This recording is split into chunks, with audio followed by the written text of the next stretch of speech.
Hello and good afternoon. So I thought today I'm doing more testing. I've been doing a bit of testing the past couple of days. So currently I'm testing a couple of broadcasts, and today I'm just going to go into the Huey, start up the Huey, fly the Huey, go through some of the techniques for being able to fly it. I wouldn't say expertly, but to be able to fly it in a stable manner, basically. So I'll go through the whole startup and then show you how to hover in ground effect. Hey, hello matey. You alright? I'm doing a, how do I say this? A double broadcast, basically, without saying too much. But anyway, so I'm going to go through the startup of the Huey, fly the Huey. At the moment, this module is $24.99, which is a bargain. That's going to work out at just over 20 quid. It's also the pathway to the Apache, so if you fancy doing the Apache, this is your starting point, because if you can get this nailed and understand it, then moving through from this to the Black Shark will really help you with the Apache. But anyway, we'll start with this first. I'm going to shut the doors. That's usually right Control C.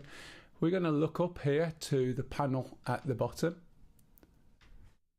and we're going to rotate round and switch on AC phase. These are just showing a couple of displays below. They can be on anything, I believe, but you are supposed to check them. So we'll put AC phase on there, essential buzz on there. We're going to move the generator switch down and then shut the cap. Put the battery on. When we put the battery on, you'll hear a siren in the background, and that is a low RPM siren. And if you look down at the center console, you'll see low RPM just to the left hand side of the bright yellow metallic housing. This is housing the fuel, as it quite clearly says on the label.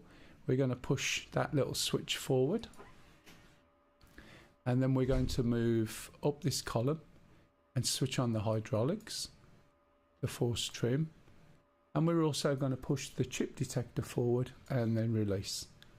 Make sure this little triangle is forward in the auto or governor auto switch.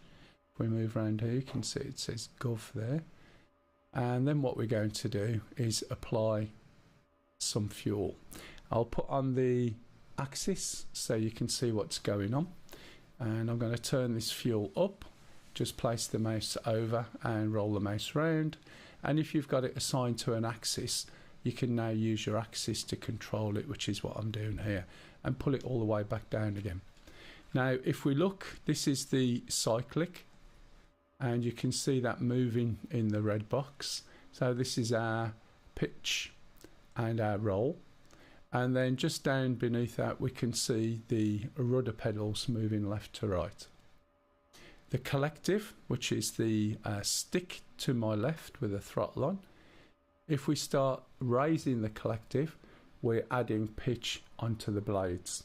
So if we hop outside the helicopter for a second and we look at the edge of the blades, when you add collective, you can see that we're adding pitch. You can see all the conrods move, all the swash plates, and that is what we're doing when we're increasing the collective. If we look around at the back, we've got a tail rotor or anti-torque rotor, and when we turn, you can see that changing too, and that counters the torque on this helicopter. Unfortunately, Johnny, I'm running on the thingamajig on a mission on single player mode at the moment. I forgot to put a server up, but anyway. Let me just, I can't mute it. If you jump onto TeamSpeak, although Kev, I think you would have sussed. Right, okay, so what we're going to do now is start up the helicopter, and we're going to hold the starter until the gas producer gets to 40, and then we're going to let go. Okay, as we do that, we'll see some of the warning lights go off, and we'll start to hear the engine increase, and we'll also see the shadow of the rotor going round.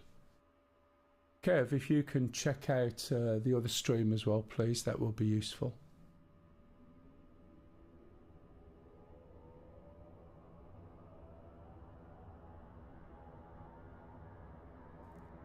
Excellent. What was it I said?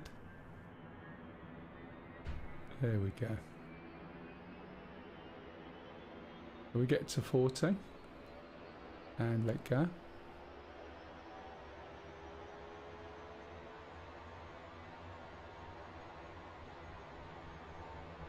I haven't got much engine sound at the moment myself, but you should be able to hear it through the streams.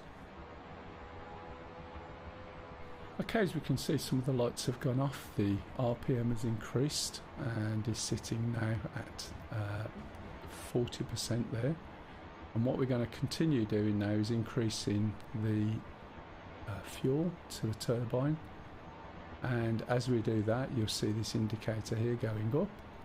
And we'll also see the two needles there, one for the engine and one for the rotor. My mistress has just come in with my cup of tea, thank you very much. Can we get a nanny? I'll say something, but I won't say it. She never lets me get a nanny. Yeah, indeed. Yeah, I know. Okay, so we're going to increase that to just below the top of the green, okay? We increased it nice and smoothly. There's two needles there, one's for the rotor, one's for the engine. And what we don't want to do is any drastic movements that's going to cause the rotor, the engine to go faster than the rotor, because otherwise it'll shear the rotor off. If we look down here, we've got two warning lights still. One will be the inverter, and the other one is the IFF. The IFF in the Huey is this device here. It serves no real purpose other than clicking it once and switching the IFF light off. All the buttons work, but it doesn't actually get used within the game. The radios, on the other hand, do, so we can switch these radios on. Okay, and we can change the frequency there if needed to whatever we want. We usually run on 124. Just down here we've got another radio we can switch on, and over here we do have, I think it's that one or this one I think. There's the button there, you can switch that one on as well. You can hear a little bit of static. I'd switch that off actually for now. Okay, right, so we've got the inverter to do. And I'm going to look back up here where we started, pop the inverter down, move the generator start to standby. Okay, looking at the dashboard we can see a warning light. This is the master caution light, and whenever there's a red light or display on here, what we're going to do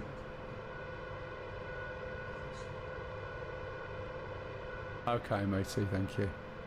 I'm going to do a reset, and that will clear that problem there. Okay, now that always lights up because when you're flying you're looking out this way, you're not looking down here all the time, and this will catch your eye. Okay, so when the master caution lights, you need to address the problem that's showing up there, which can be quite a few different problems.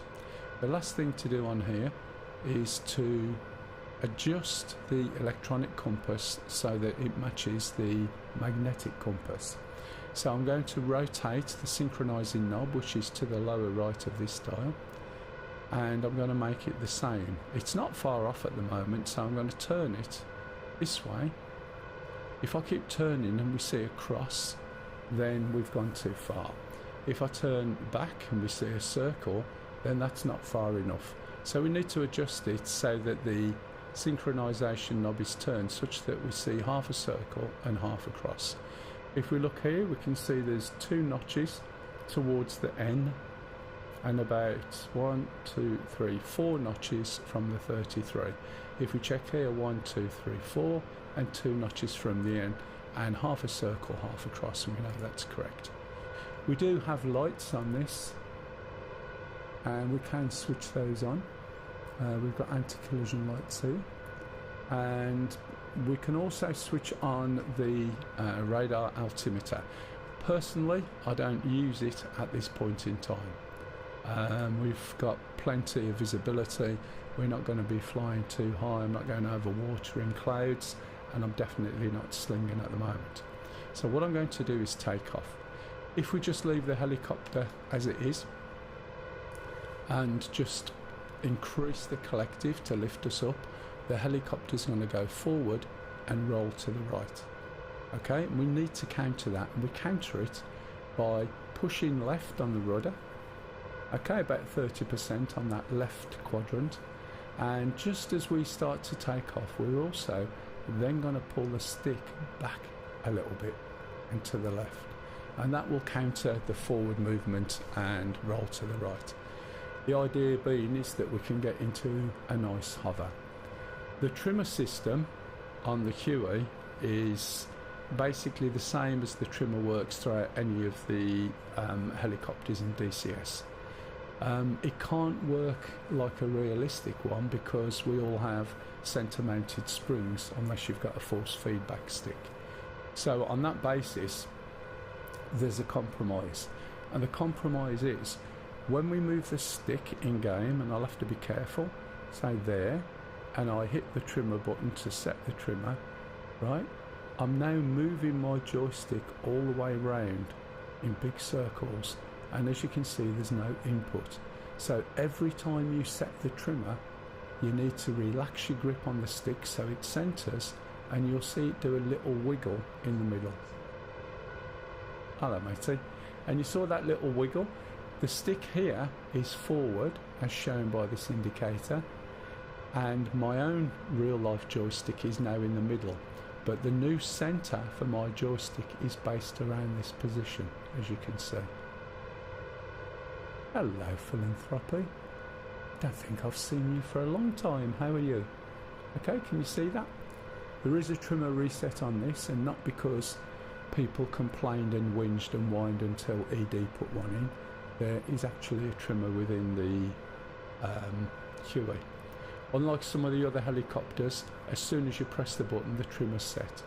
If you don't relax your grip you'll have no input, and it's a way of trying to simulate the trimmer because we don't use force feedback and we've got these big springs. So as we start to take off and we put load on the helicopter, you'll hear the engine start to lower.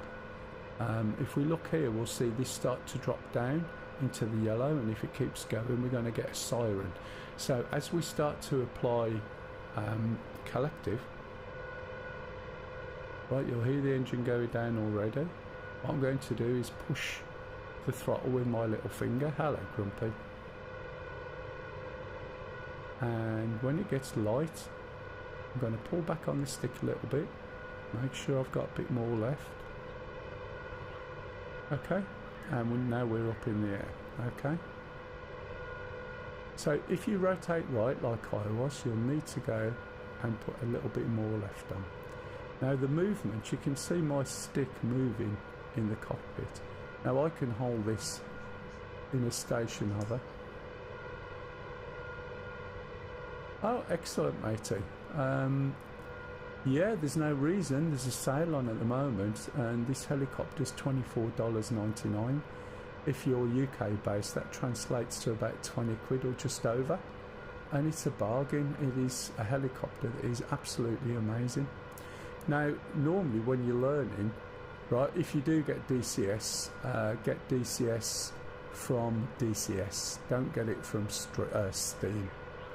If you get it from Steam you're going to be missing out on the ability to download every module free for 2 weeks, and then after that, after you've used every module free for 2 weeks and 6 months have passed, which it will, you can do it all again.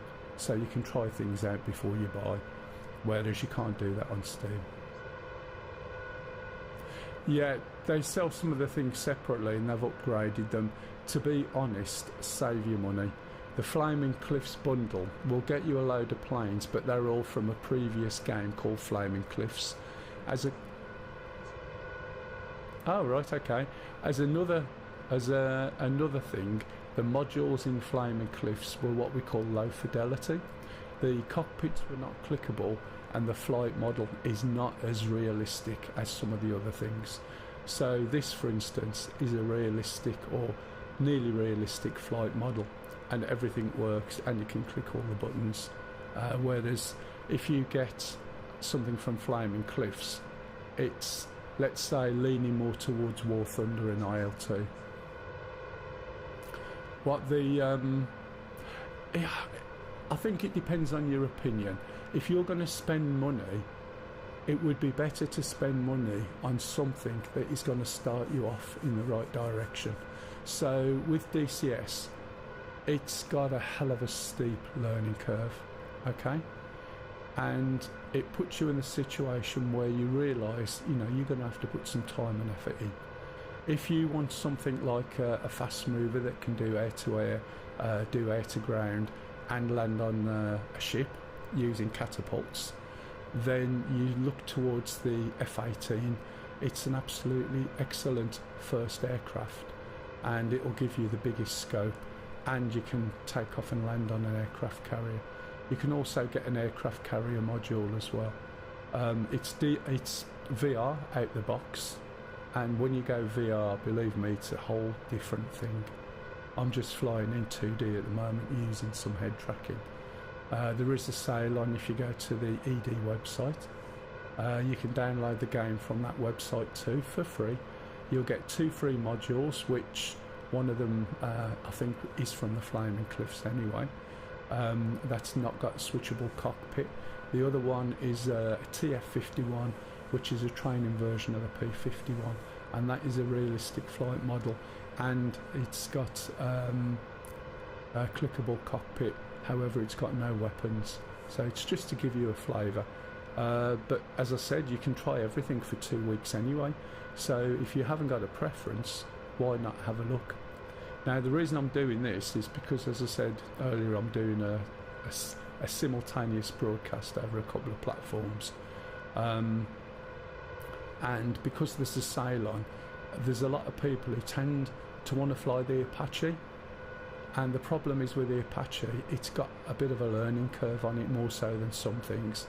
And if you start here, which is going to cost $24.99, then this will give you an excellent basis for helicopters, because you're flying it, you're not just learning systems. And then I would say try the Shark and get to grips with that, and then go to the Apache. If you go down that route, you'll be able to fly the Apache without much of a problem. Whereas if you jump straight into the Apache, it's going to be so alien if you've never flown it before that it can be frustrating. Okay? And I'm more than willing to teach anybody. At the moment I stream mainly on a Saturday. I'm at home this weekend, I'm normally working away, and if anybody wants some help starting something up and it's something that I know, I'm more than happy to help. If we jump into the briefing, which is left Alt and B, we can see here we've got wind blowing at ground level at 2 meters per second from about 31 degrees. Okay, if we jump outside the helicopter, which is I think it's control F11, is it? Okay, and we fly over here. If we look, we can see which direction the smoke's blowing in. Okay, so I'm going to go back in the direction of the smoke, and then we're going to go forward and look down. My helicopter's there to the left, so as long as I'm pointing in that general direction, very slightly to the left a bit more, I've got my nose heading into the wind. So what I'm going to do now is trim the helicopter for ground effect. Ground effect is where the air that's tuned into by the rotors sucked down, it comes down around the helicopter, hits a solid surface, and then gets bounced back up again, and that provides a cushion of air, and we can utilise that and hover in that air like a hovercraft virtually. Okay, so because we're going to hover so low to the ground, it allows us to keep trimming the helicopter until we can virtually keep it in one place without any input or hardly any input. Now the way we're going to do that is we're going to lift up, turn slightly left because I suspect that the wind is coming over that way rather than over that way, and we're going to adjust the helicopter. Now the way you do that is by doing very, very gentle movements on the stick. So when I first go up, we might move back, and if I move back, I'm going to push this stick, let me pause my head tracking, in this manner. I'm going to push it forward gently, only that much, and relax. So if you look at the shadow, you can see more movement in the shadow possibly, and it's going to be doing that very quickly, but tiny little inputs. So it'll look like this. Okay, and that's why I'm showing you before I do it, because you won't see the stick move virtually. So it's this exaggerated, and it's going to be this fast. And so what I'm doing is trying to balance the helicopter. As the helicopter starts to slow down and settle, I'm then going to push the trimmer, which is this button here, and you'll see slowly this will stop when I've finished, round about there or so, and that's going to counter the wind. Now when you're learning a helicopter, helicopters have a tendency to rotate in the wind or weather vane, so it forces the nose into the wind. Thank you for the follow there. And what I have found is that if you learn with a little bit of wind on the server,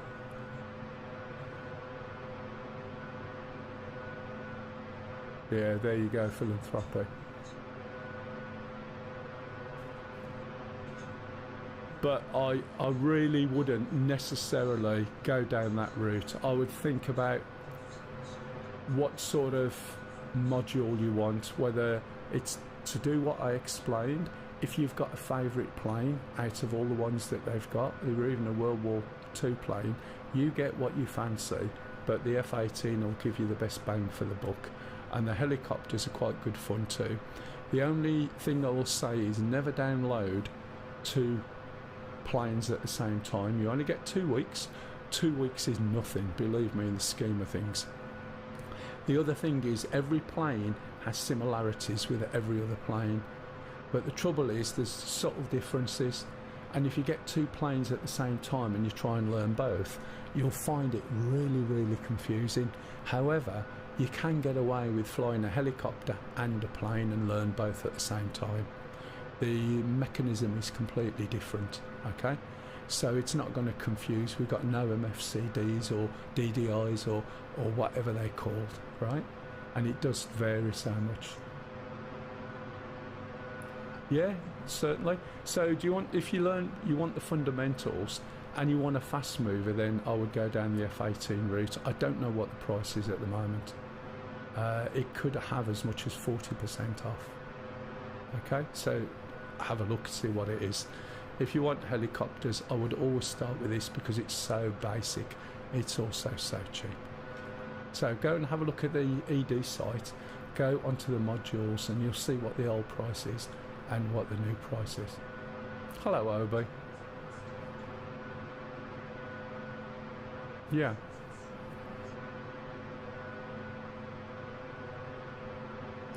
Yeah, the A10C at one point was the most complicated aircraft to learn. When I've taught people that on a one-to-one basis, it's taken me about 60 hours to go through everything, and then that was spread over 6 months. Yeah, I would go and have a look at it. There should be F-18s on here as well, I think. I might be able to show you after. Anyway, right, we're ready to go up in the air. So again, same sequence as before. Give it some left rudder. Slowly increase the collective as we lift off the floor. Pull the stick back a little bit, and then I'm going to make adjustments. And we can use the floor because the floor's got lots of horizontal and vertical lines. Okay, giving it more left. And what that means is I've got a point of reference. So let's turn that direction a little bit. Right, now you can see we're drifting back, so I'm going to trim the stick in a minute. You'll see a tiny little jump. Let go of the stick, which, yeah, it does. Making adjustments. You can see it barely moves with very little input. Trim it again, let go. It is. Okay, doing it again, trimming. And as we can start to see, well, we're just off the floor and we are sliding around a little bit, but not much. I can trim that out a little bit more. Trimmed it again, see what it does. And trim it slightly left again. We do keep drifting slightly left. Wind does bounce off things in this game, by the way. But can you see how we can use the floor here, right, to gauge what direction we're moving in? There's no clever systems in this thing. And just by using these horizontal and vertical lines, we've got a really good point of reference. Okay, so that's not a bad hover. Right, now if I turn this round, I'm going to just lift it up a little bit. Let's see what happens to the helicopter. All I'm going to do is turn it round, okay? And you'll find it should start moving. Now with helicopters, the faster they move, they generate lift. And what I want to show, I'm going to give it a little nudge here, and I'm just going to push the stick forward a tiny bit like that with my fingers, just to give it a bit of motion. And you'll find it's floating round on that little cushion of air. I'm going to increase the height just a little bit by adding a bit more collective. The wind here is not the wind, this is generated from my blades. Okay, so this thing will just float around, and the reason we don't do this exercise on the grass when we started is because otherwise it's really difficult to see what's going on. So what I'm going to do now is just turn back into the wind, and I'm not holding anything, I've just got my feet on the pedals. And if I turn it over there somewhere, hey, hello, welcome to the channel. Now if I turn it over here and I get the angle round about right, this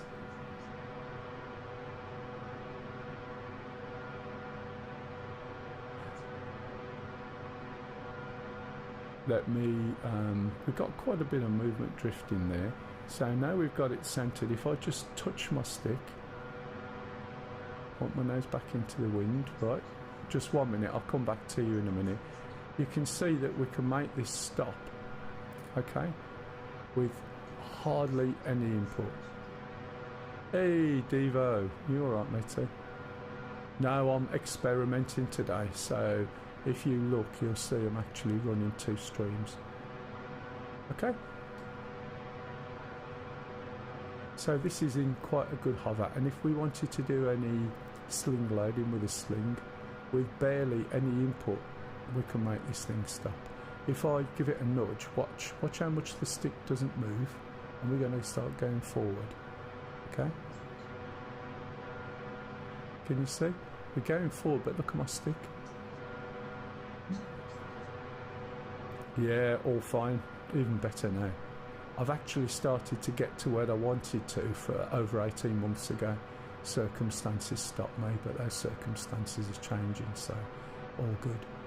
I'm starting to be able to get to do what I want. I just need the time to do a bucket load of up-to-date videos.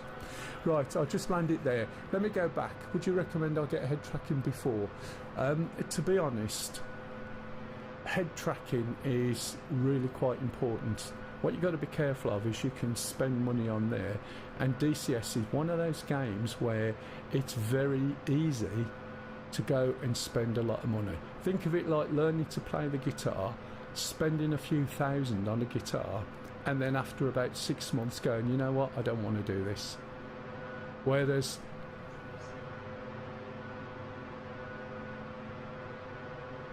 so what I would consider is there's lots of different types of head tracking. Okay, there's free head tracking. There's one on the phone, as somebody says, where you can put it on the phone and prop it up, and it's like everything else, right?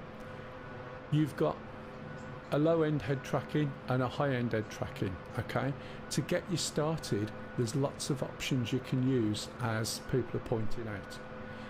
The better ones tend to be your track IR, which is quite expensive and it breaks quite often. Dell clip, which is a lot heavier, piece of metal on the side of your head. I'm using something called AIM XYZ, which is a Chinese thing. You can buy it through Amazon now. It was on eBay, and I only bought it to test it for the other half because she flies as well. And you can see here, look, I've got full roll, forward, backward, up, ow, down, hurt my back, okay? And I can look behind me, I can do whatever I want. I've got nothing on my head, I'm not attached to the computer in any way. I've got a tiny little camera, sits on top of the monitor, in the middle, and it's so that I can get up, walk around. I don't wear headphones, I use speakers. Okay, so have a little look, and before you start spending any big money, get the cheapest one you can and see how you get on with it. Head tracking will give you the biggest uplift from most of the things other than a joystick and throttle. If you can do joystick, throttle and pedals, you're great. If you can do joystick and throttle, that's fine, as long as you've got a twist grip, and so on and so on.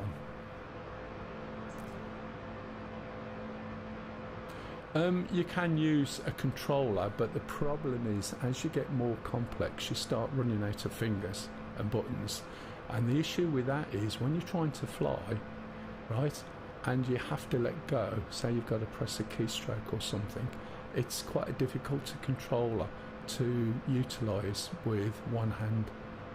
Okay, and that's where you start to get some of the issues. By all means, you know, you can try it to start with. But it's going to be far better experience to buy the cheapest ass joystick you can, even if it's only got one hat on the top. Okay, the way DCS is geared up, all the controls are set up to allow you to even use the cheapest joystick you can get and use some of the keys to multiply out the controls you've got. Exactly what I was saying. Okay, right, so now we've started.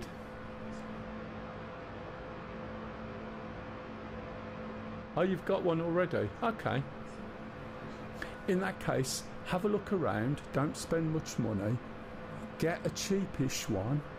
Is that for Star Citizen? I think it is, isn't it? Get a cheapish one just to try the head tracking. It might cost you $10 and that's on a phone, right? And just see how it works. And if it's something that you want to utilise, right? I can't remember, Philanthropy, you fly Star Citizen as well, do you? I think you do, don't you? Yeah, because if you do and you use Armour or any racing sims, then head tracking can be used for those as well. So it's not like you're spending a lot of money on just something for one game. Right, so now we can see, right, you can see where the cyclic is positioned. Yeah, no, normally I've just started having a look again, matey. You can use it in there as well, and then you switch off all the look into corners and things. So now we've got the helicopter in a level of control. What we're going to do is we need to learn how big the chopper is and where you can go with it. Yeah, no, that's not a problem. Star Citizen is a little bit buggy, but oh my god, I was streaming that yesterday.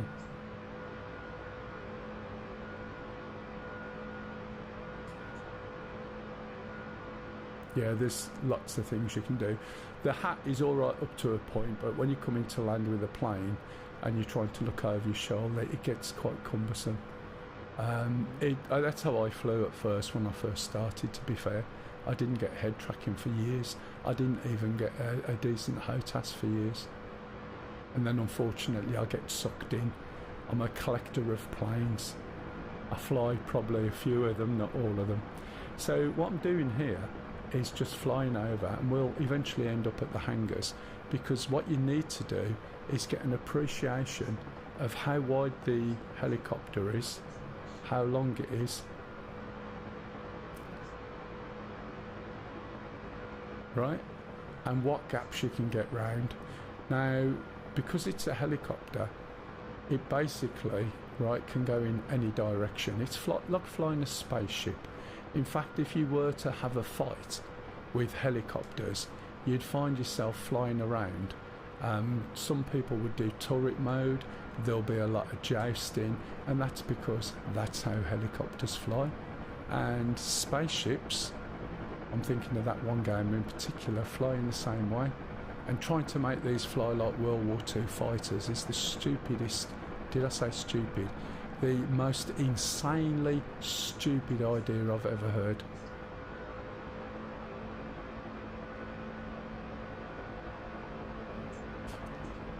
Right, thank you there, Devo. So what I'm going to do, right, you can see this is under control. I'm going to slow this down and come down. And what we're going to use are these hangars. And we're going to learn to fly around the hangars. The hangars are very unforgiving, right? They won't let you get away with anything. And once we've slowed down and found ourselves a nice patch of grass, not grass, that was my James Bond impersonation. I'm doing it again. Right, what you want to do now, we know we've got it into a hover, so we should be able to hold it and gently nudge the helicopter and find out what gaps you can get round, where your rotor blades are, where your tail is, and you do it by going around obstacles. You don't do it by flying in empty fields. We don't need to go fast, we need to go controlled, okay? All of these movements, if you can see the stick, right, are very small and slight. And over time, because when you start you're going to look like Bambi on ice, I kid you not, right, over time you'll start to learn how to get the control and be able to fly this really, really well. And if I told you I've been flying since it came out, although I had bits of time off, you know, that's years and years, you're not going to jump into a helicopter straight away and fly it like this. I'm experimenting, Barbie.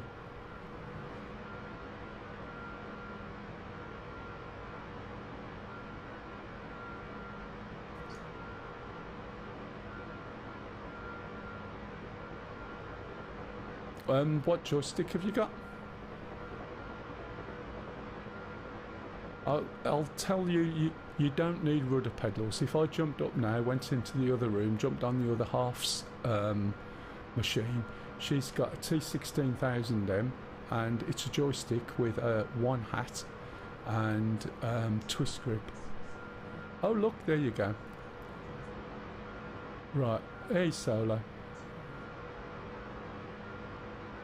So basically she's got a T16000 and I'll explain to you what the problem usually is that you're going to get, okay? Now I'm just going to pop this here a little bit while I explain, otherwise I'm not going to concentrate on anything. When you try...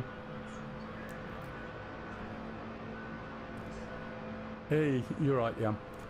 Right, so basically, right, when you've got a joystick and a throttle and you first start, the likelihood is you're going to put it on the desk in front of you.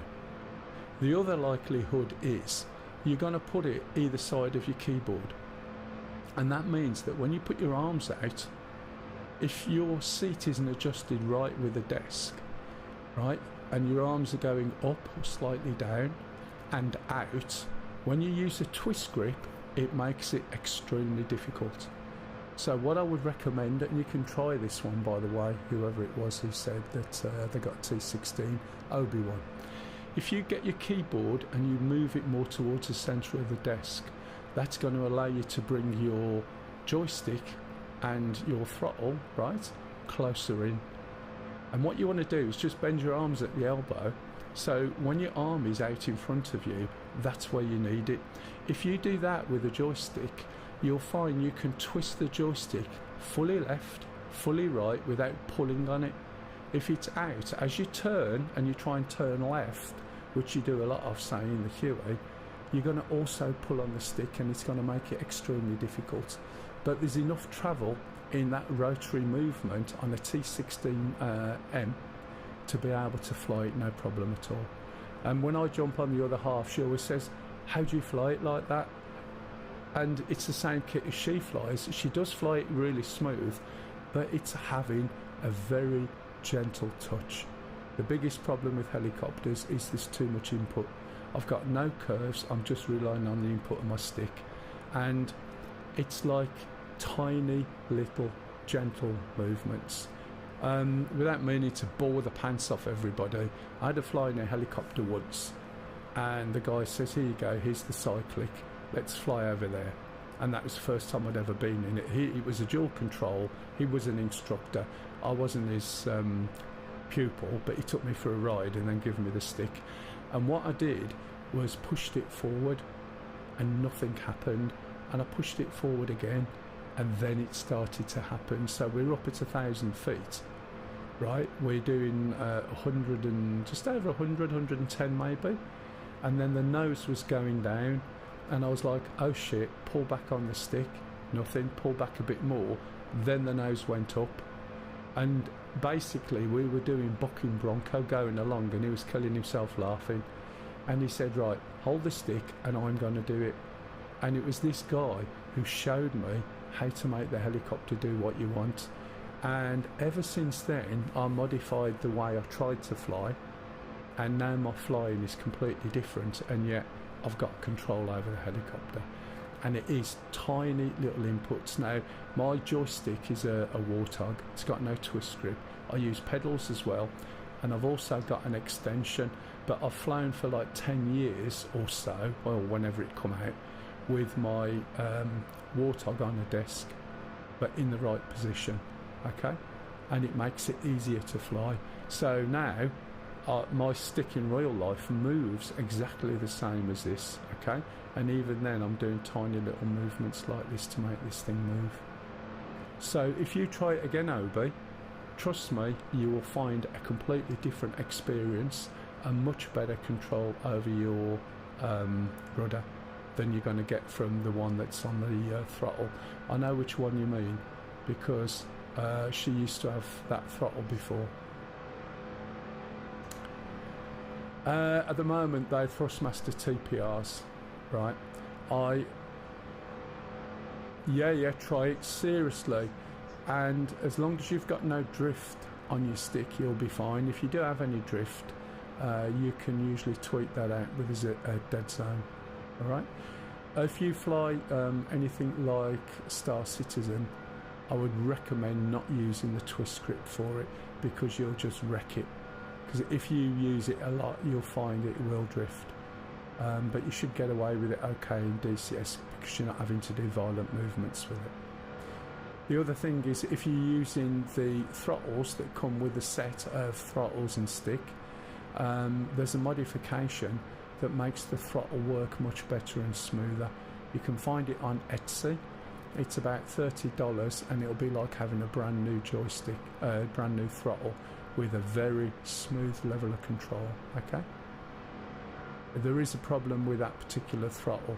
Over time you'll get something called stiction, and what happens, I think it's called stiction, as you go to push your throttle forward it'll stiffen up a little bit, and then you have to put more effort, then it'll suddenly go forward, which you're overdoing, and vice versa, and it'll do that along the rails, which I think are plastic by default, whereas this Etsy mod uses metal ones, and it's a new moulding. It just basically replaces the originals, and it's like having a brand new throttle. So you just want to go around and learn, and just manoeuvre yourself around obstacles. Hangars are good because they've got some pretty weird shapes, okay? You don't necessarily have to go forward.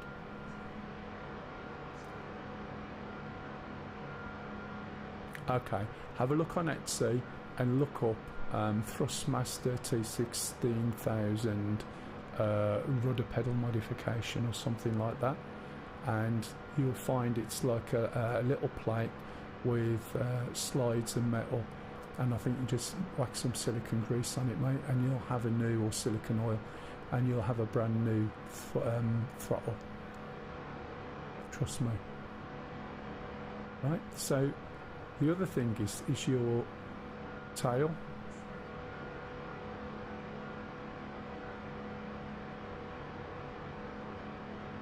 Oh, they are superb. They take a bit of getting used to. When I'm flying, I don't put my feet on my pedals. I never have done. The pedals that I... There you go, look at that. Thanks, Kev. Have a look at that Obi-Wan.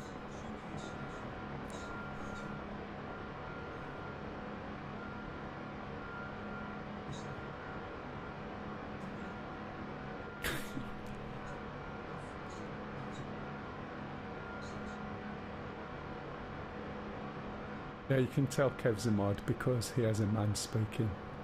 Right, okay, so that's the general gist. Now the other thing is, when you start looking over here, you've got a lot of other little areas you can fly around. When you're flying over buildings, by buildings or anything like that, the ground effect does exactly the same as when you're on the floor, except now it's going to be coming off at you at completely different angles. Okay, so if I was to try and hover over, say, these little buildings here, the wind's going to hit them at weird angles. Okay, so expect a change. If you look over there, because I'm a bit of a mean bastard when I'm training, can you see where this sling load is?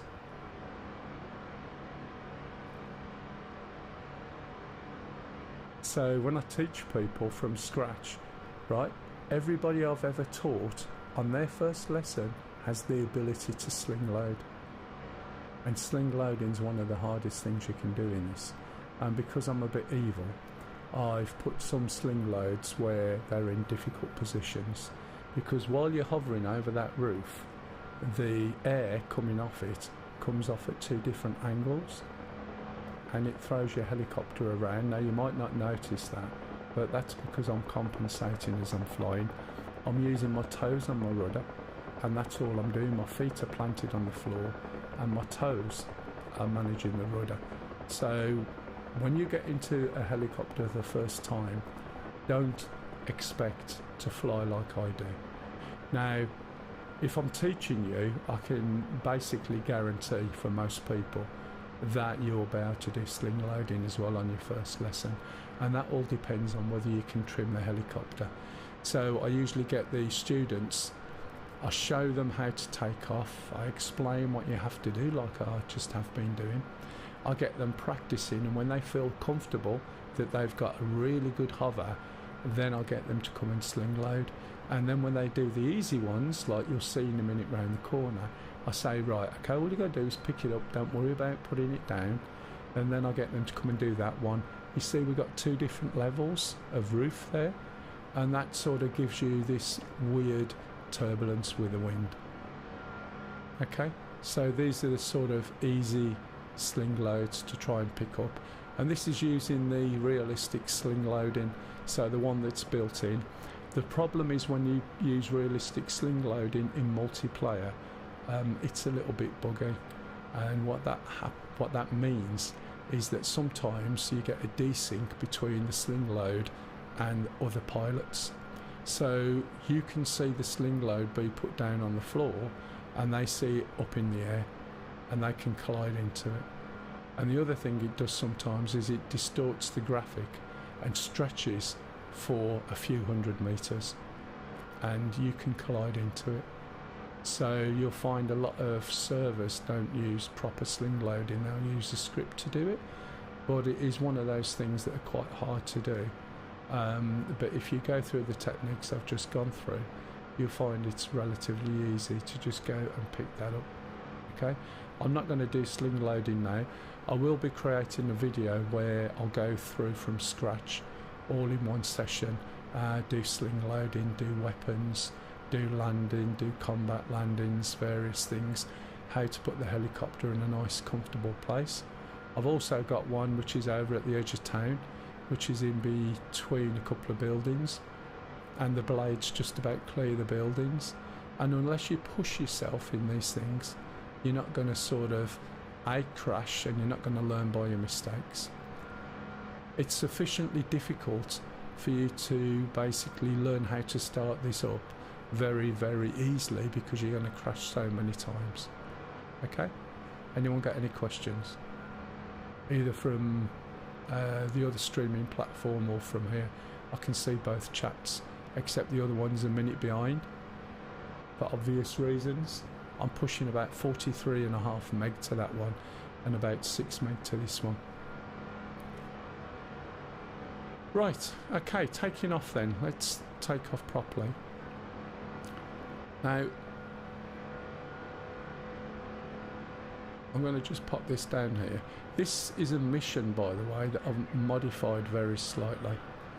So this is a mission called Krasnodar Variable Ground Attack by Apache 600. Now, what I tend to do is grab his mission. I don't think this is the latest one necessarily. And I put some sling loads on just so that when I'm teaching people helicopters, it's an easy one to do. I use the same mission for teaching people the A10C, Apaches and all sorts of things, Sharks, because we've got ground-based targets that are like just cannon fodder. They will shoot at you, but they're not going to fire SAMs because there's no SAMs. You can also pick up variable missions where there are SAMs depending on where your skill is, but it's absolutely brilliant to practice on, okay? Another thing when you get DCS for the first time, if you hit escape and go and look at options, there's a tendency for the default, if we go to system, for the gamma to be up at 2.2. When the gamma's at 2.2, especially in this helicopter, you'll find that it looks very bright and washed out. There's no depth. Look at the colours now. So it depends on your monitor, right, to what looks best for you. So with mine, it's a particularly good monitor at the moment, this one is. I tend to drop this from 2.2 down to about 1.6. Now, as I drop it one notch, you'll see a very subtle change depending which stream you're watching. Can you see how that changes? And as I darken it down, it starts to pop much better. I've got no third-party tools on it. My hood now looks much better than it did before. The colour contrast is better, and that will make a big difference. Right, I'm going to introduce a couple more things, and then I'm not sure how long have I been going. I can't tell at the moment. 42 minutes. Okay, what I'm going to go through now is we'll just take off, but I'm going to show you the radar altimeter. If we look up at the overhead panel, there's a weird out of place switch just at the top. We click it, it goes away, and that's the radar altimeter. If we look down here, right in the middle of the dash, push forward, okay, this is the radar altimeter, and you've got a couple of knobs. Now it doesn't switch on until you rotate the low knob, okay. Now I'm going to move this high setting up. What this is going to do, and it's a pure waste of time most of it, is when the needle gets past that high, it'll light up and tell me. And I'm going to change the low one, and as soon as this starts to move past the needle, you'll see a light come on. There we go. So now this is on and it's going, oh, you're low because I'm less than this. And this one, if I go over there, it'll tell me I'm high. Well, yippee-doo. All I'm interested in is this number. This number tells me how many feet that I am above ground level. Why is that important? Well, when you're sling loading and you've got a big rope hanging down under you, right, with a heavy sling load on it, then you need to know where it is relative to you. You can't see it. Yes, there's some helpers that you could possibly switch on, but you don't need to.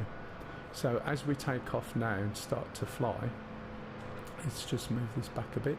If you're wondering how I'm moving around like this in the cockpit, it's literally numpad keys, right control, right shift, and number 4 or 6 to go left and right, slash and asterisk to go forward and back. And I've got it on a little joystick under my left thumb that I use for, I pause, and then I can zoom in and show you the dials and things like this that I'm looking at, okay? So that's what it's for. Okay, so I've got a G13 that I use to control my head tracking and move me around. Right, so I'm going to take off now. And again, I've reset my trim, right, because I don't think we should have trim set when we're on the floor. And I'm going to go down the runway once I've covered off the taxiway, even not the runway. And we're going to just start moving forward, and this is going to want to lift, and as it lifts I'm pushing the collective a little bit more, keeping the nose down, and you'll see we're speeding up. I'm not doing anything now, and as it speeds up it just lifts. Okay, now there's a lot of people don't use the trimmer at all. Trimmers were invented to take the workload off your arm. If you flew this originally, it wouldn't take long before your arm was aching holding the stick in place. However, if you're like me, or like most people, you will have a cup of tea, which I've got and I've just remembered. So I'm going to trim it now for forward flight. Okay, relax my stick. I can lean over, he says, and basically fly. I've got my feet and my collective, and I can enjoy my cup of tea. Let's pause it so my head's not bobbing everywhere. Unfortunately, if you do decide to jump into DCS, DCS is 9 out of 10 cold cups of tea and coffee game. You'll have one, completely get engrossed, even though I've been flying it since God knows when, and your cup of tea or cup of coffee will always go cold. It's alright in the summer when you've got beer, but when it's winter time your drinks will go cold more often. So I am just literally using this with my feet at the moment. I can drink my drink and it'll fly. If you are flying long distances, it does take the pressure off your arm. Okay, you can see we've got a slight roll, but I can quite safely do that with my left hand because it's trimmed anyway. My left hand's useless for flying, but it's even worse for drinking a cup of cold tea. So just bear with me and enjoy the ASMR of tea drinking. Has anyone got any questions? Anyone got a Huey that's having problems with it? Anyone thinking of buying the Huey? It's $24.99 at the moment. It's a snip, and just bear in mind there's 4 seats in this, so your mates can fly behind you and you can have one on the left and your mates can be your gunners, and then you just concentrate on flying and making sure they're in the right place. I'm just doing an easy turn at the moment, still drinking my tea.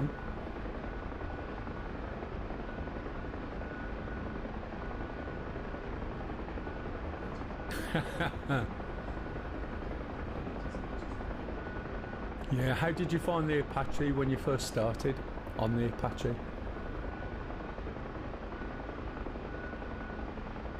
Because if you've never flown any helicopters,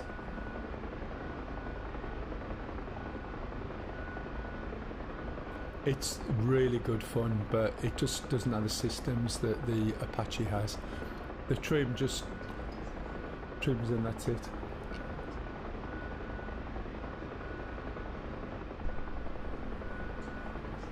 Right.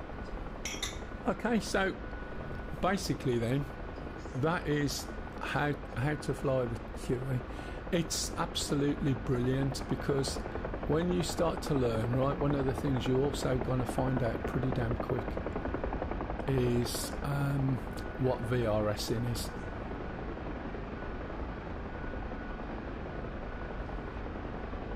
Oh yeah,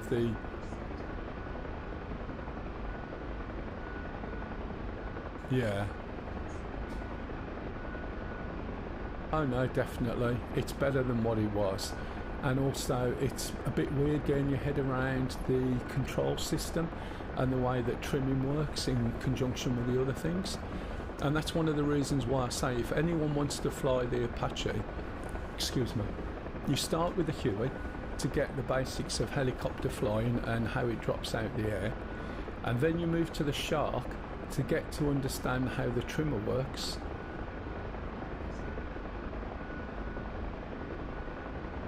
Yeah. Yeah. But the other thing is, when you go from the Shark, when you go to the Shark, right, the way the trimmer works is very similar to the way the trimmer works on the Apache.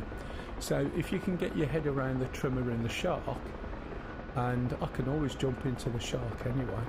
Then when you jump into the Apache, the trimmer works in exactly the same way. So that's why I always suggest start with a Huey, learn how to fly helicopters, period. Get in the Shark, learn how to manage a trimmer, okay?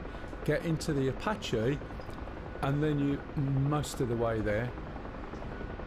The Kiowa is a completely different ball game again. It's a very stable, it's a really nice helicopter to fly, and it's quite good fun, to be honest. I think the biggest issue with the Kiowa is it should have come out originally. Unfortunately, the developer was ill and it was delayed.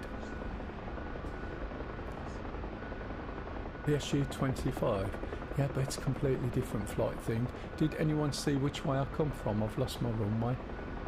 Is it over these trees? Could be. Possibly, yeah. Again, it's got systems on it, and the trouble is with systems, you're learning to use the systems.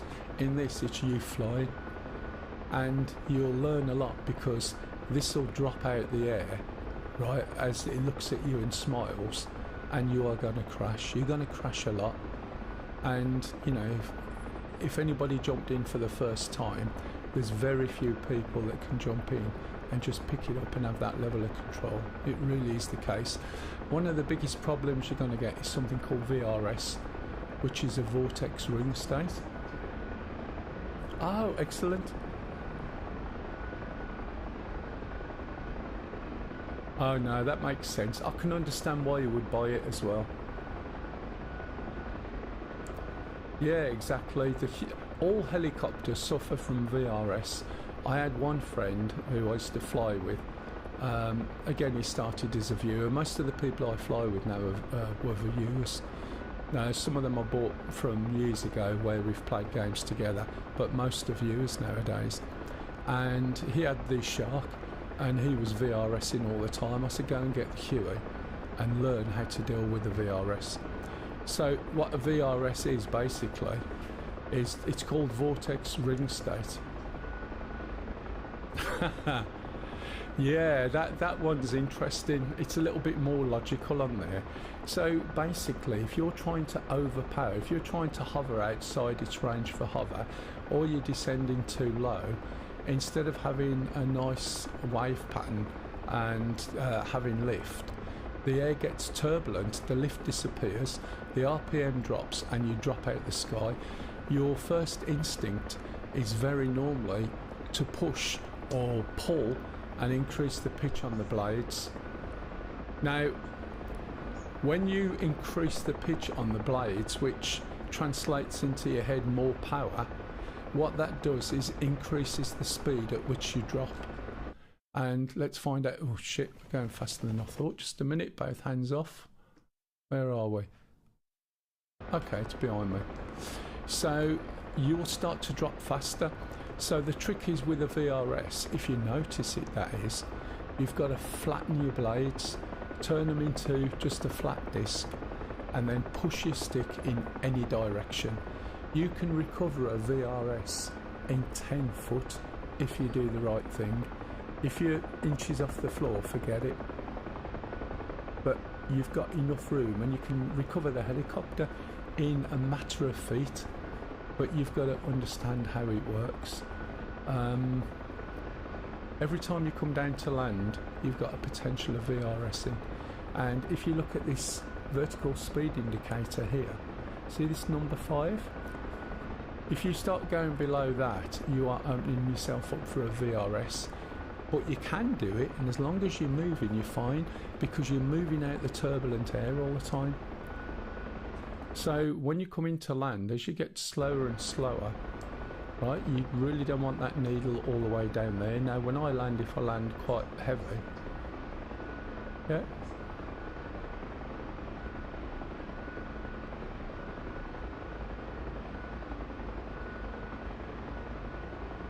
if you Google on YouTube helicopter VRS, you will find so many people, and it can be quite gory, and it basically kills people. And the helicopters, you see them, they just drop out of the air. And with this thing, you'll feel it start to shudder. And you know you're going to get into a VRS and you need to do something about it. Now, the other thing is when you're flying these things, flying over the treetops is fine, but you'll find that when you're flying for half an hour and it all looks the same, you start getting just that little bit bored. So what you tend to do is then follow the roads.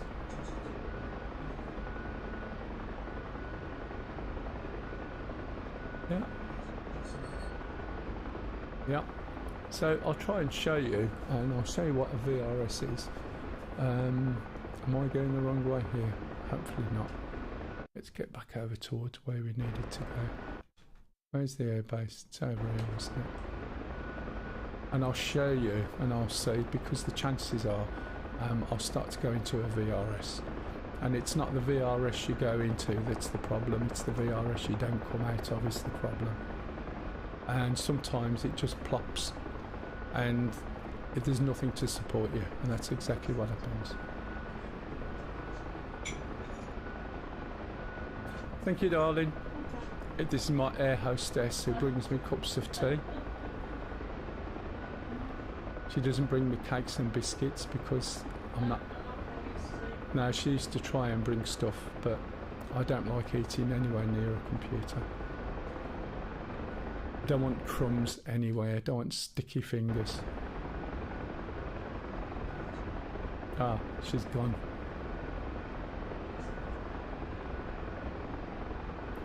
Not that lucky. She might sound it. She used to stream as well at one point, but she works on Saturdays, unfortunately. And she used to come and fly with us. But she's been a gamer ever since I knew her. And if there was, we've been together 20 years now, but if there was ever a suggestion, I'd say if you're looking for somebody, see if they play games. Don't bore them to death. Yeah, she would come and give him abuse. But she can actually fly a helicopter quite well. Unfortunately, she doesn't practice landing. Right, so if we're back at the airbase. So, if I wanted to land, right, now one of the things you see in films and TV. Ah. Right, so what people do sometimes, and they think this is what happens because they see it on films, is they try and get into a hover up here and then lower the collective and the helicopter will start to drop, right? Now I'm still moving around, I'm slowing down, I'm lifting the nose up and you can see it lifting up. My nose is going up, I'm starting to drop soon, you can see the needle coming. My speed is what, 40, 50 at the moment. I'm going to slow down a bit more and let's see what happens, right? So see the needle? It's coming down, it'll be hovering in a minute and I've got no speed. I'm slowly taking the speed off. The needle will come down. Right, I'm hovering at 0, but I've still got some movement. And now what people start to do is you see it's dropping, okay?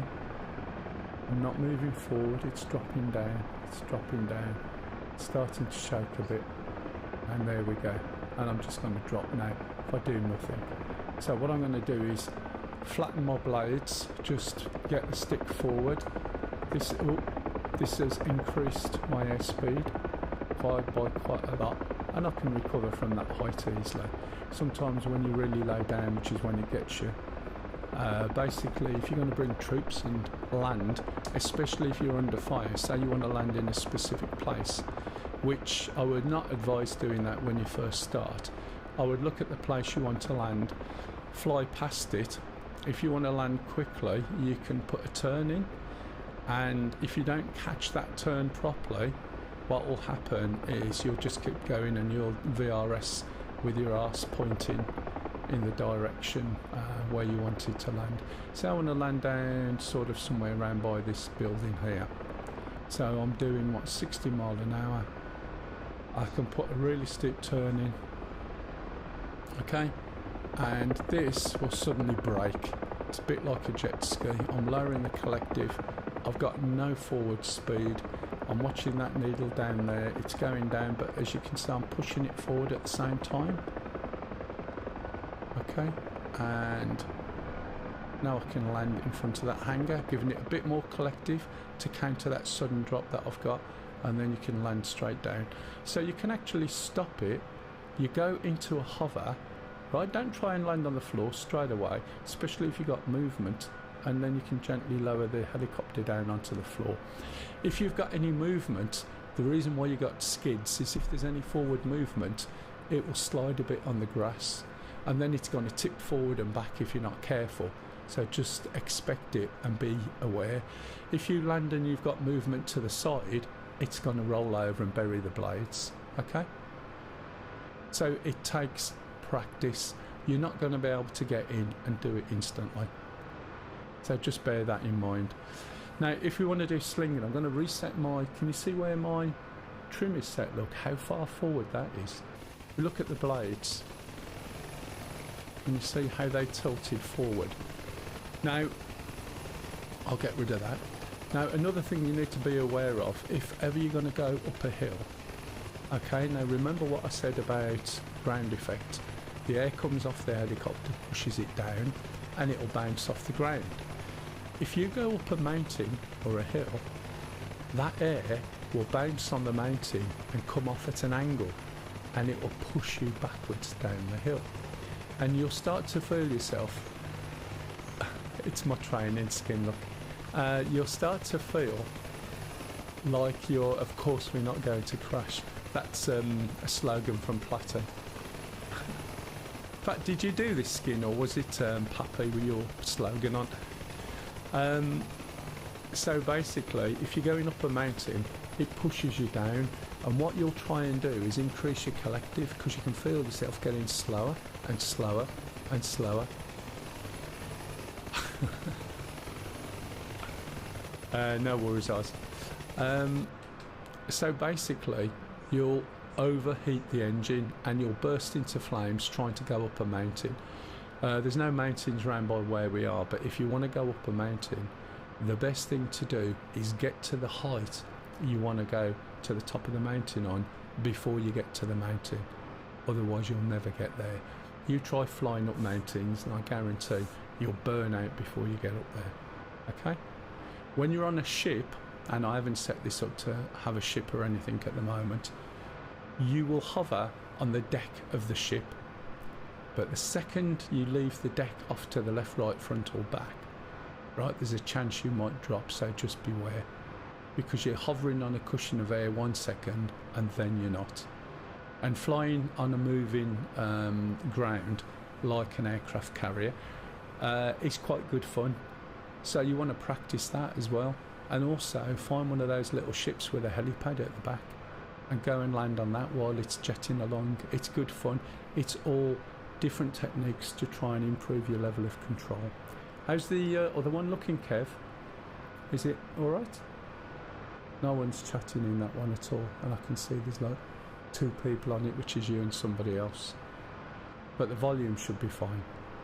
Right, does anyone get any questions on the Huey? I'm not going to do slinging at the moment. I will do some videos, and I'll also at some point put a training server up, hopefully permanently, so that if anybody wants to come and practice stuff like this, then the same stuff's here, so anybody's welcome. Well, I will show you, but I wasn't going to sort of do any slinging. Okay, before I want to do slinging, now, when you learn, what I would really suggest is you find out where the wind is and you trim the helicopter in ground effect so that you've got the control over it that I was just showing you. And I'll just show you the process. So again, a lot of this is done when you're on runways and slip roads and everything else, just so that you can utilise the reference point. In the Shark, you've got a little line that basically extends until you hit 50, and that's really useful because it means you can pull opposite it. When you're in the Huey, you haven't got anything like that at all. Okay, so having a reference point like this is really good. So what I'm going to do first of all before I sling is just get into a nice comfortable hover. So my point of reference, right, is extremely light, which means my controls can be light. I've just trimmed that there. I can see I'm going forward, so I'm going to adjust my stick with my fingertips and move it back again and let go. So I've only got my feet on the controls. I start going backwards, I'm just going to nudge stick forward. This is the exercise that you will be doing next solo, so that you can get yourself into a reasonable hover. I can move that forward a little bit more. So I'm pointing roughly where the wind is, putting my nose into the wind. This isn't how I would teach you how to get into it, this is because you want me to sling, okay? That's good enough. So any of my inputs now, watch the stick. Kev. Kev,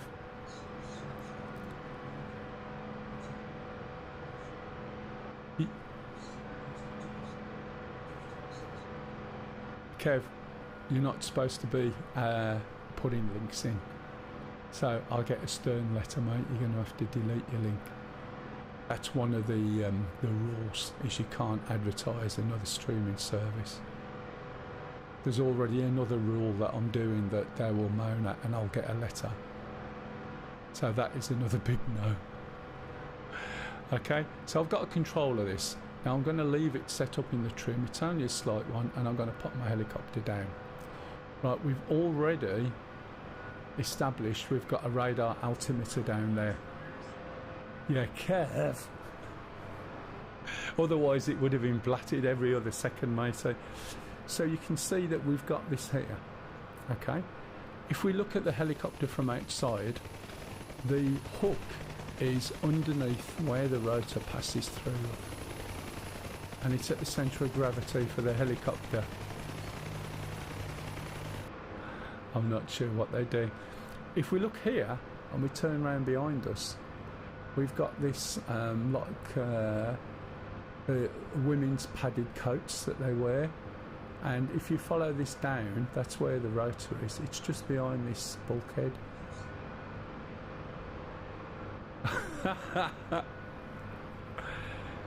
Let me see if I can. I can't ban you. What's that one there? I can give you a warning. Yay, I can. There you go. But now look what's happened to my stream. I've done it. It's messed my stream up somewhat. Okay. Let me come back here. Right, that's it. Got rid of that. Hey, Jobber. You're right, matey. So if we look here, right, you've got a centre point. Follow this over here. Oh no, it's you need to get the handling first, Jobber. Oh, sorry, CJ. So now when we look here, if we look, you'll see you've got a centre, right? And it's like being in the car. I imagine that the hook is round about maybe 5 feet away from my left shoulder.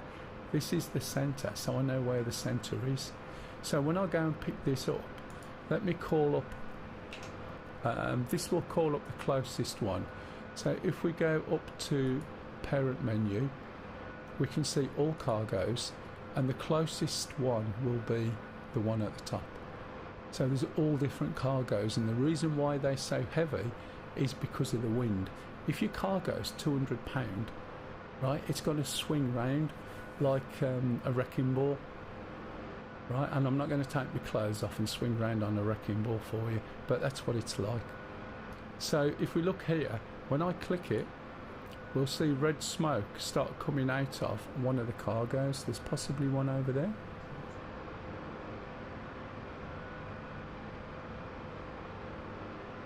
Did it do it? There it is, it's behind me. Typical.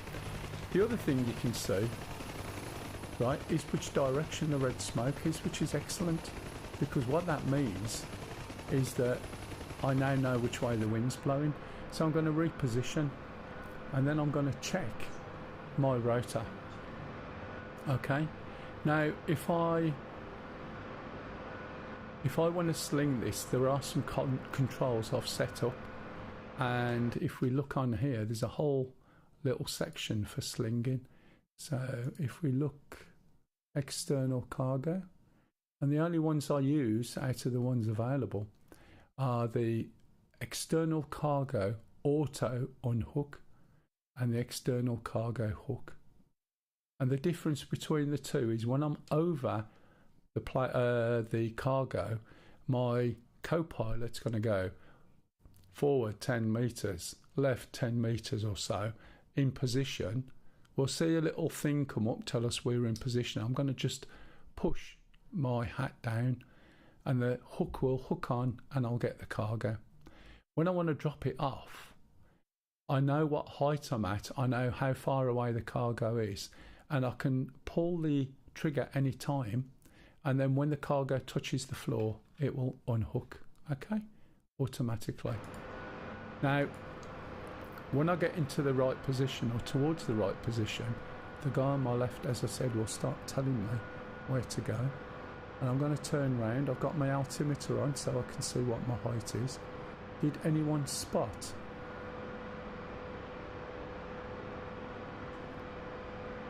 I'm not really sure, but possibly. So the way it works, my cargo, is it that one? Is it this one, or is it one further away? As you get close to the cargo, you'll find the red smoke stops. It's that one over there. Now the problem is they have done some modifications, and yeah, and he'll be shouting instructions. So what you want to do is position yourself so that your nose is into the wind, and you want your helicopter flying extremely stable. Now the way this cargo slinging works is, imagine at the centre of the cargo, right, if you look down on it, imagine a circle drawn about the centre that's quite small. So we've got to place the helicopter and hold it in that position before we can pick the cargo up. So this here looks quite good. This looks as though it's in line. See the way, look, I've let go. Helicopter's got a bit of backward drift, but I can counter that really, really easily. Okay, so I'm going to slide forward, hover over it, imagine where the hook is, and then try and pick the cargo up. Now there's one thing I'm going to do before that, because there's a little bit of help that you can actually get by pressing right shift and what's the book? Is it right shift and H? I forget. And I'll show you, it shows you some information, right? So I'll just pop this down here. That's the right direction. I think it's right shift and H. No, right shift and K. And if you look there now, you've got some cheat controls, right, which ignore them. But the thing I'm interested in is my rope length. My rope length is 49 feet. The cargo itself is possibly 4 to 5 foot high at the pickup point in the centre. So if that's 4 to 5 feet high and the rope length is 49 feet, what height do I need to be to pick the cargo up? Yeah, I found it, matey. Thanks, Kev. Anybody? 49 foot of rope, 4 to 5 feet of cargo height. Yeah, 5 feet. So despite the fact you're 49 foot up, if you try and hover at that height... Hey Grizzy, how are you, matey? I hope you're well. If you try and hover at that height, right, you'll find it really difficult. So you get as low as you can without your skids from damaging the parcel. You start hitting that cargo around. Yeah, if you look down here, you've got your skids. Those skids are a lot lower than you think. You'll spot it in VR, okay? But you've just got to imagine it. So what I'm going to do now is lift up. Right, so we know it's 49 feet plus about 5. I'm going to go forward, and when I'm over the right place, then I'll get messages, and when I'm in the right place I'm going to press that hat down. Okay, now unfortunately, and since they've updated something, the way this feels is different to how it used to be. It used to be able to just slide over like this, but it feels to me like this smoke blows you back a little bit more. As you start to fly over the cargo or get close, the smoke should stop. But that now feels like it's pushing me and resisting, and I can't even see the cargo, which is a pain in the ass because the smoke should stop and it's not. You see what I mean? And it's pushing me straight back as well. And I noticed this before. So the smoke should stop as soon as you're this close, and it's not stopping. It's a bug, I think. My little guy on the left isn't saying anything. Yeah, that's definitely, it feels like the smoke is pushing. Well, I can't see where the cargo is at all. Come on. It's here somewhere. Oh no, left 30. Now, if it's stopped, which I think it has, just back off a little bit, get a nice visual back on the cargo. Let's go backwards.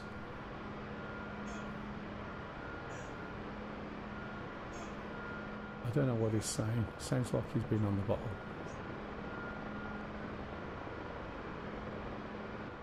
This one, probably not, but I've noticed it before. So now I'll get back to where I was. And then I'm going to slow down a little bit, and as you slide over the cargo you need to start slowing down as well. So remember to visualize the cargo as it slides underneath the helicopter. It needs to be centered. You need to hover in that hook, not too fast.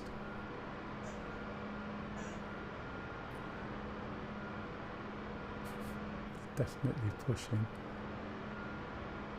It does feel really weird, unless it's the new ground effect pushing back. I'm not really sure. There it is. Let's have a look.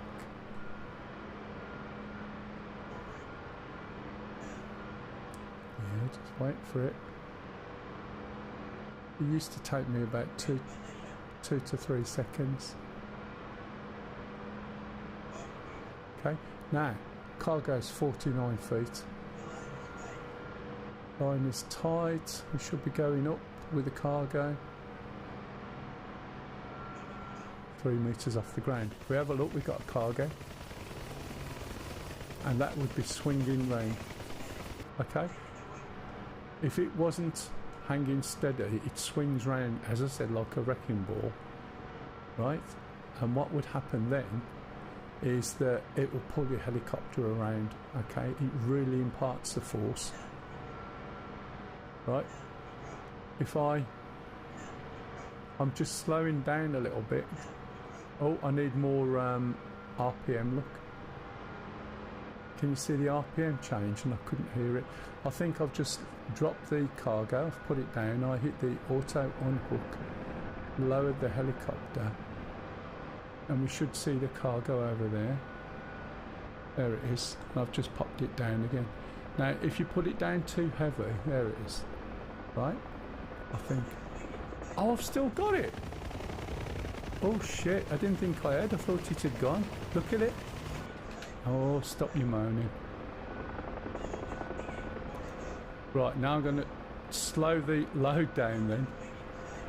Side to side. Right, okay. Now I can slow that down. Right.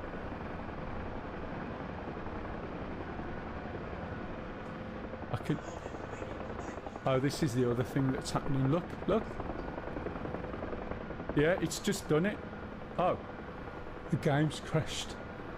I've got a mission script error. Excellent.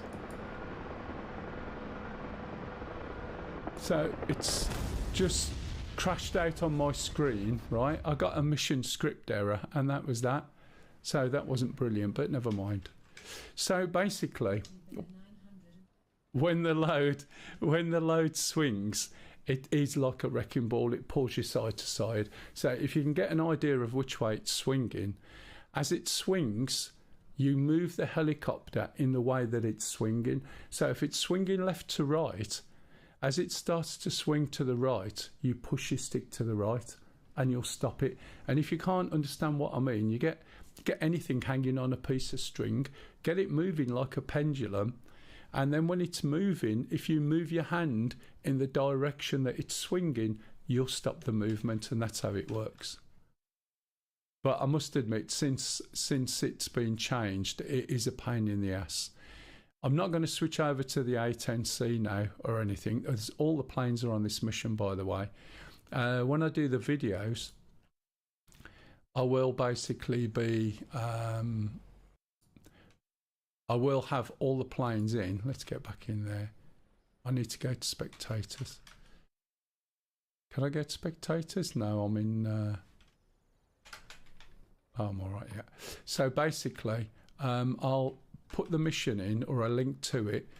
I'll tell you how to tweak it and put a bit of wind on and what settings to do, and also where to put some of these containers. You'll get an audio file that walks you through the startup. Different people learn in different ways. Some people learn by watching and doing. Others can read, okay? And some basically need to do it parrot fashion. I would always recommend, don't use someone else's startup, okay? Try and get someone to teach you how to do something, because that way you don't have to worry about the startup. Let them go through the various switches, and I'll show you what I mean by that in a minute. So when I started, if you were here at the beginning, I tell you where to look based on where your body is. So if my body was sitting there, then I'd be talking about look to the left knee, and you can see 3 switches. So you've got your hydraulics, forward, force, trim, etc. And I'll do an audio file that just covers all that without all the other nonsense around it, and that way you can listen to it and you can learn the position of things, okay? Because when you're trying to make notes and you're learning by watching and that, it's not the easiest way to learn. And then when you're ready and you think you know the startup, write it down and follow your own notes, and just the act of writing it down will actually help you remember. Okay, if you can learn from a book, that's great. So what I'll do is put references to Chuck's guide. No, I know, matey. That's why I don't like switching out when I'm in. Yeah, there's, well, a guide. I mean, I actually have an A10C book, a Black Shark book, and a P51 book. And somebody had the manuals printed. Yeah, exactly. People don't do it. I was aware, Kev. The way this is set up is completely different to normal. I'm not running the other stream through OBS at all, and it's all offloaded as far as that stream's concerned. So that's why I can do this. OBS is running the Twitch stream, and the other one is running with something else. I'll have to tell you when you're on a channel, and I'll explain what I've done. I've just got to find a way of being able to manage and do the overlays, and at the moment I haven't sussed it out with OBS, and if you understood what I was doing, it would make sense. So I might need something else, but I'll think of that later. So basically, anyone got any questions? And I think that's enough. I've done everything I can do for now with the Huey without going too far. There's weapons and gunners and stuff like that and other things. There's a lot more to do, but all I was doing was practicing. I've got to put some videos together, and I'll get some good descriptions and illustrations on there as well. Alright, so thank you very much for watching. Thank you for asking the questions you've asked. Hopefully somebody's learnt something from there. There were 2 streams going at the same time. Although there's not that many people watching the other one, that's fine. I'm using my new channel, so I do have a new channel on YouTube now called Mell DCS, and that's where all my DCS YouTube channels will be. All the Star Citizen ones are on a different channel eventually, and then I'll keep mine for doing other stuff. All right, guys, thank you very much for your time. Let me go and have a look, and I'll pass you over to somebody else. Unfortunately, DCS is such a niche market. I mean, you look and there's like so few people streaming on it. See you, matey. So if we look at DCS at the moment, oh, Snake's on again. There's not that many people on. It's a shame because it's such a damn good piece of software. I would recommend everybody start streaming once you start flying it, and don't worry about whether you mess it up or anything.